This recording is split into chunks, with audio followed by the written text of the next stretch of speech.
ഒരു വലിയ box office ഹിറ്റാകുമെന്ന് ഉറപ്പിച്ച് ആരാധകരടക്കം കാത്തിരുന്ന ഒരു സിനിമയായിരുന്നു സൂര്യനായകനായെത്തിയ കങ്കുവ. എന്നാൽ മോശം പ്രതികരണങ്ങളാണ് ആദ്യ ദിനം മുതൽ സിനിമയ്ക്ക് ലഭിച്ചത്. ഇപ്പോഴതാ 8 നിലയിൽ പൊട്ടി സൗത്ത് ഇന്ത്യൻ സിനിമകളിൽ ഏറ്റവും അധികം നഷ്ടമുണ്ടാക്കിയ ചിത്രം എന്ന ക്രെഡിറ്റ് സ്വന്തമാക്കിയിരിക്കുകയാണ് കങ്കുവ. 130 കോടി മാത്രമാണ് റിലീസ് ചെയ്ത് ഒരാഴ്ച പിന്നിടുമ്പോൾ ചിത്രത്തിന് നേടാനായത്. ഇതോടെ ഏറ്റവും വലിയ നഷ്ടം നേരിട്ട സൗത്ത് ഇന്ത്യൻ സിനിമകളിൽ ഒന്നാം സ്ഥാനത്ത് എത്തിയിരിക്കുകയാണ് കങ്കുവ. 2022 പുറത്തിറങ്ങിയ പ്രഭാസ് നായകനായ രാധേശ്യാം ആയിരുന്നു ഇതിനു മുൻപ് ഒന്നാം സ്ഥാനത്തുണ്ടായിരുന്നത്. 350 കോടി ബജറ്റിലാണ് കങ്കുവ ഒരുക്കിയതെങ്കിലും വെറും 165 കോടി മാത്രമേ സിനിമയ്ക്ക് നേടാനായിട്ടുള്ളൂ.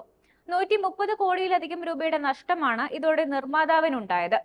കേരളം, ആന്ധ്ര, തെലങ്കാന, കർണാടക, തമിഴ്നാട് തുടങ്ങി എല്ലാ സംസ്ഥാനങ്ങളിലും കങ്കുവ ഒരുപോലെ പരാജയപ്പെട്ടിരിക്കുകയാണ്. 10 കോടിക്ക് കേരള റൈറ്റ്സ് വിറ്റുപോയ ചിത്രം ഇതുവരെ 7 കോടി മാത്രമേ നേടിയിട്ടുള്ളൂ. ഇത് മാത്രമല്ല, കങ്കുവ പ്രദർശിപ്പിക്കുന്ന തിയേറ്ററിലെ നോയ്സ് ലെവൽ 105 ഡെസിബലിന് അടുത്താണ് എന്ന് വ്യക്തമാക്കുന്ന ചില ചിത്രങ്ങൾ സോഷ്യൽ മീഡിയയിൽ പ്രചരിക്കുകയും ചെയ്തിരുന്നു. സിനിമ കണ്ടിറങ്ങിയ പലരും തലവേദനയായി എന്ന പരാതിയും ഉന്നയിച്ചിരുന്നു. അതുകൊണ്ട് തന്നെ പ്രശ്നം പരിഹരിക്കാൻ വേണ്ടി തിയേറ്ററുകളിൽ സിനിമയുടെ വോളിയം -2 കുറയ്ക്കാൻ ചിത്രത്തിന്റെ നിർമ്മാതാവ് KE ജ്ഞാനവേൽ രാജ നിർദ്ദേശം നൽകിയിരുന്നു. ചിത്രത്തിന്റെ ശബ്ദവുമായി ബന്ധപ്പെട്ട് ഓസ്കർ ജേതാവ് റസൂൽ പൂക്കുട്ടിയും ഈ വിമർശനം ഉന്നയിച്ചിരുന്നു.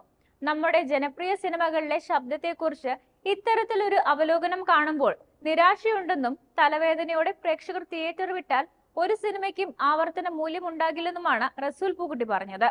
മദൻ കർക്കി, ആദി നാരായണ, സംവിധായകൻ ശിവ എന്നിവർ ചേർന്ന് രചിച്ച ഈ സിനിമ 1500 വർഷങ്ങൾക്ക് മുൻപ് നടക്കുന്ന ഒരു കഥയാണ് പറയുന്നത്. കങ്ക, ഫ്രാൻസിസ് എന്നീ ഇരട്ട കഥാപാത്രങ്ങളെയാണ് സൂര്യ കങ്കുവയിൽ അവതരിപ്പിച്ചത്. ടൈം ട്രാവലിലൂടെ കഥ പറയുന്ന ഈ സയൻസ് ഫിക്ഷൻ സിനിമ സിരത്തെ ശിവയാണ് സംവിധാനം ചെയ്തത്. ബോബി ഡിയോളിന്റെ കോളിവുഡ് അരങ്ങേറ്റം കൂടിയായിരുന്നു കങ്കുവ. ബോളിവുഡ് താരം ദിശ പട്ടാണിയാണ് സിനിമയിൽ നായിക.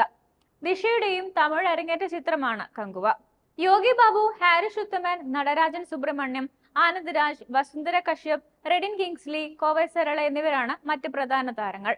സ്റ്റുഡിയോ ഗ്രീനും UV ക്രിയേഷൻസും ചേർന്ന് നിർമ്മിച്ച സിനിമയുടെ ബജറ്റ് 350 കോടിയായിരുന്നു. ചിത്രത്തിൽ CGI, ഗ്രാഫിക്സ് എന്നിവയുടെ പിന്തുണയില്ലാതെ യുദ്ധം ചിത്രീകരിക്കാൻ 10,000 ആർട്ടിസ്റ്റുകളെയാണ് ഉപയോഗിച്ചത് എന്ന വാർത്തയും ഏറെ ശ്രദ്ധ നേടിയിരുന്നു. തമിഴകത്ത് ഏറ്റവും കൂടുതൽ കളക്ഷൻ നേടിയ സിനിമ സെപ്റ്റംബറിൽ പുറത്തിറങ്ങിയ വിജയ് ചിത്രം ഗോട്ടാണ്. 450 കോടിയിലധികം രൂപയാണ് സിനിമ ബോക്സ് ഓഫീസിൽ നിന്നും നേടിയത്. ഇന്ത്യൻ 2 അടക്കം പ്രതീക്ഷയോടെ പ്രേക്ഷകർ കാത്തിരുന്ന പല സിനിമകളും പരാജയങ്ങളായിരുന്നു.